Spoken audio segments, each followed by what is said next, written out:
Thanks, George. I think it's important on Thursday that we all use our vote wisely, we use it carefully, and we use it to defend services that are dear to our heart. In the Scottish Parliament, we need somebody who's going to speak for us. And who are we? We're students, we're young people, we're poor, we're unemployed, we're the people that the bankers are ripping off, and they're laughing at us because the bankers gambled, the bankers lost, and the bankers were bailed out with public money, and now they're asking us to pay the price. But you know, I've got a feeling we've been out campaigning with George Galloway and the Coalition Against Cuts, and everywhere we go people say, yeah, this is unfair, why should we pay the price? And yes, let's stand together to defend services.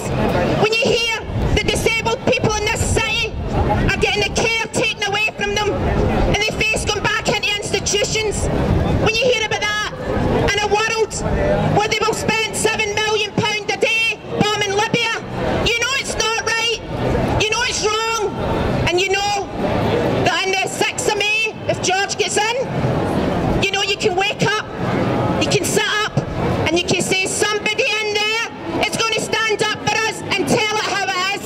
Because for too long they ignore us. They think we're quiet. They think the students will just accept tuition fees, but they get a surprise. They think the public sector workers are going to take the pay cuts and the job losses. Well, they're in for another surprise. Because when you look around the world, when you look around Glasgow, you talk to your friends and your family and your neighbours, and everybody knows that the world is an unjust place, that it's not fair that the bankers get bonuses, that they created the mess, and they want to shut down your community centres, they want to deny you an education, and they want to spend millions bombing people around the world. And I say it's quite simple. If we all stand up together and we tell it how it is, and we stand up as ordinary working people and we face them down and we tell David Cameron, the eating top millionaire, no way, and we tell them all who want to make the cuts, we won't take it, then we can win. And you can help and be part of that by voting for George Galloway and the Coalition Against the Cuts and the peach ballot paper on the 5th of May. And then we'll see what happens on the 6th of May. See how the bankers feel in Edinburgh. See how the council bosses are creaming off our money to sit in committees that privatise services.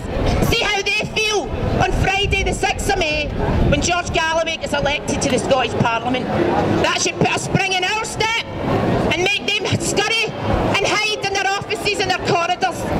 So that's why we're here today, to say give your vote in the second paper, the peach ballot paper, the George Galloway Coalition Against the Cuts. Let us get our heads up high and say to the bankers, we won't pay the price for your men